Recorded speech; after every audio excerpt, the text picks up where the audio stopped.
Welcome, welcome. It's Mud Dog with the Texas Space Navy bringing you another Star Citizen video. And today's video is Professions of the Verse Part 9. We're going to talk about refueling, collecting fuel, just being a fuel man.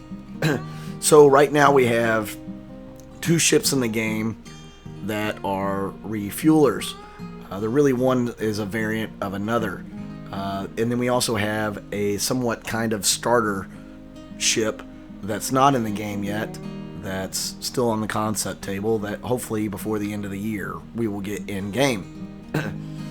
So what is refueling? Well, I mean, refueling means a couple different things, but to most people it's going to mean, where do I get my gas to fuel up my ship so I can go from point A to point B? Some ships are going to have fuel intakes on there that will be able to scoop up hydrogen fuel. There are currently 3 different types of fuel in the game. You've got hydrogen fuel, quantum fuel, and then you're going to have jump fuel. Hydrogen fuel is how you would travel within the verse without... It's shorter trip. So if you're flying in atmosphere, flying in space, but you're not in quantum, then you are using hydrogen fuel. Again, some ships can scoop the fuel up and they can use that fuel. You know, it just goes right into their tanks. Other ships cannot. I'm not going to go into the list of those that's out there. You guys can look those up. We'll talk about the other fuel here in a minute as well. But let's talk about the Vulcan, which is kind of the starter ship. It's kind of almost a medium-sized ship actually, but the write-up on the Vulcan says refuel, repair, rearm, become a one-person support crew with Aegis Dynamics versatile Vulcan supplying aid to pilots on the fly. Whether pinned down under heavy fire, in need of ammunition, low on quantum fuel, after an ill-planned jump, or stranded in an unknown space with a busted thruster, a pilot in distress can always count on a Vulcan and its cadre of drones to lend speedy efficient assistance. Outfit your Vulcan with eye-catching livery and become a beacon of hope, even in the darkest, most treacherous corners of the verse.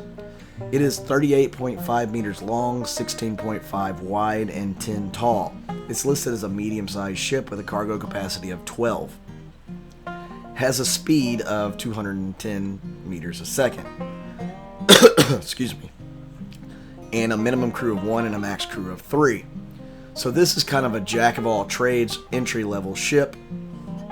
It's going to be good at repairing, refueling, and rearming. The refueling part, it's not going to be able to carry a ton of extra fuel to refuel ships. Hopefully enough quantum anyways to help people jump to where they need to go. So that's the second type of fuel you will need. And I don't think this one's going to be supplying hydrogen fuel, at least not much. But I do believe it'll be its strength will be in delivering quantum fuel so ships can jump to where they need to go to refuel the rest of their ship. Cool little ship. I think this thing's going to make a ton of money when it gets out there and the mechanics in the game, because there's going to be a lot of people running out of quantum that are going to need a little quick fill me up so that they can get to where they need to go.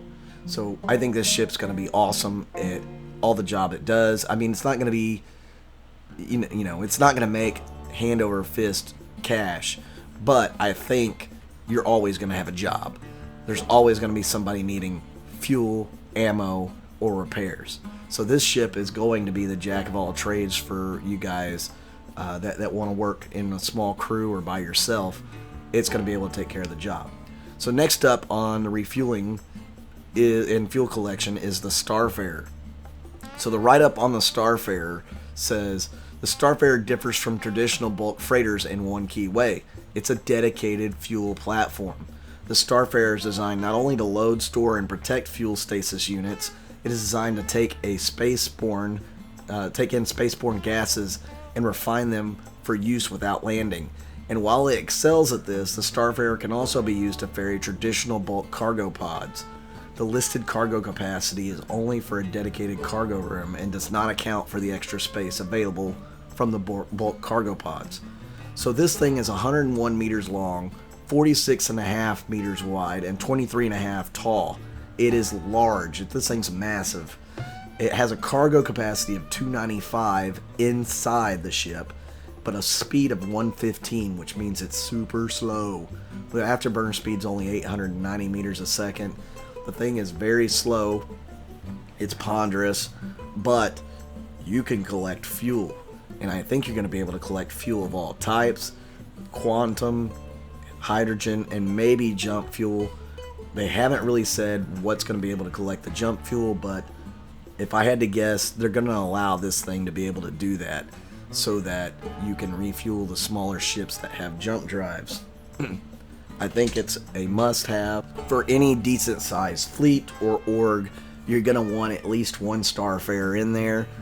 You know, for the bigger orgs, you're going to want a bunch because these things will be able to grab the fuel, come back and refuel your cap ships, your smaller ships, your medium size, any size ship.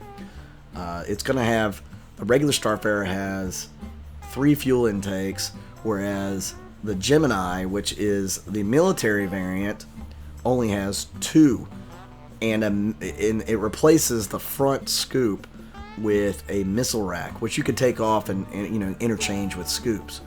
The Gemini also has armor, so it's going to give up a little bit of cargo capacity in the cargo pods area, so that it can carry more armor, so that this thing can be in more of a frontline situation. Obviously, you're not going to want to drive it into a front line, but if you're in a system and you need to get fuel for the fleet, this thing's going to be able, you know, to go out there with a escort and take a few hits while it's refueling. They said that most of the refueling should happen like in gas giants or just flying through space with hydrogen fuel. One of the things that's really cool about the Starfarer is that the fuel pods will be able to be interchanged with cargo pods, so you'll be able to carry larger cargo if you don't want to carry fuel. So it's kind of multi-purpose in that role. But yeah, this thing will be able to collect fuel, refine it, and then you'll be able to refuel ships on the go. It should have a way to refuel in flight. None of this stuff works in the game yet because they don't have the mechanic in, but when it does come in the game, this is going to be a very useful ship. Now, we'll tell you, under the current flight mechanics, this thing is very hard to fly out of atmosphere. It takes a while. It's ponderous. It's very slow. Thank God that they lowered the altitude you needed to be able to quantum, because when you had to go 100,000 meters, you know, 100 kilometers off the ground in this thing, you would spend 45 minutes in atmosphere on Hurston or ArcCorp trying to get out of the atmosphere. So it wasn't an ideal situation for this ship. It's a big, heavy ship. And that's kind of a taste of what you'll have for cap ships in the future. Now, I don't really want to go into too many of the details on other ships that are going to have refueling capabilities, but just know that if a ship can support a snub fighter or fighters or bombers, that ship is going to have refueling capability. Where do they get their fuel? Are they going to have scoops as well? Maybe. Most likely, some of those cap ships will be able to refuel themselves on the go. We'll have to wait and see. They did bring out a fuel article not long, well, I guess it's been a couple of years, 2 or 3 years now, but the fuel article kind of goes into detail on, you know, what their hopes for fuel gameplay are. So check that article out on the Roberts Space Industries site. It'll give you a little more in depth. I'm just kind of giving you my thoughts and opinions on it. I think they're going to have to come out with at least one more refueling ship, maybe even bigger than the Starfarer, or maybe they'll have a whole conversion, like a whole E, that is geared towards carrying vast amounts of fuel across the verse. Don't you know, if that thing got hit, it would be a spectacular explosion. Maybe that's why they would want to carry that on the outside of the ship rather than the inside.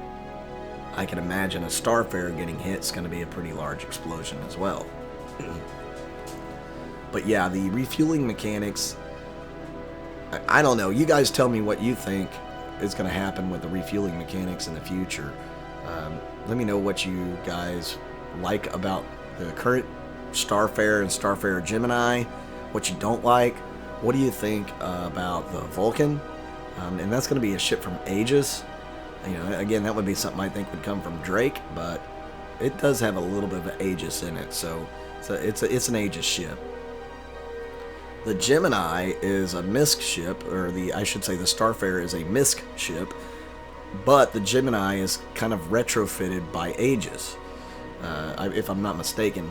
So it's kind of worked on by a couple of different manufacturers. One thing I really like that they brought in the game with the Starfarer is they kind of have guidelines or instructions on where to go in it, because you can get lost in this ship. You know, it's got a pretty large crew capacity. It's got several turrets. You know, it'll be able to defend itself a little bit from fighters and whatnot that come towards it. But you really want an escort when you're using this ship. So guys, tell me what you think about the ship and what you think about all the refueling mechanics so far. What are your hopes for the refueling mechanic?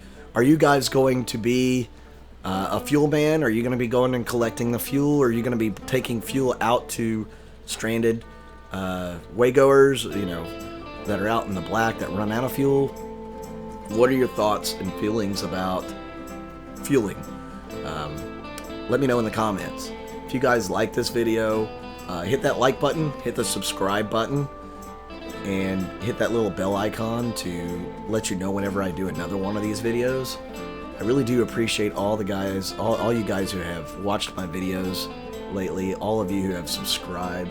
You don't really know how much happiness that brings me that people actually like my videos. I really do appreciate it. There's really no words to describe how much I appreciate it. Thank you. With that said, I will be doing the subscriber giveaway on March 7th during my live stream over on Twitch. You know, it'll be twitch.tv/Texas Space Navy. Then I will also be doing another giveaway if we can hit 100 subscribers on Twitch that night. So I'll do 2 giveaways if we can hit 100 subscribers on Twitch, and just, you know, the one that I promised you guys for hitting 1,000 subs. So something to look forward to, guys. Hopefully you guys will tune in for that. I think we're going to probably start that about 6 or 7 that Saturday night Central Time.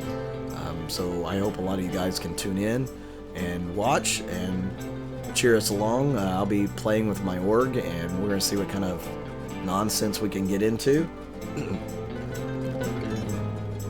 With that said, I'm Mud Dog with the Texas Space Navy, and I'll see you out in the verse.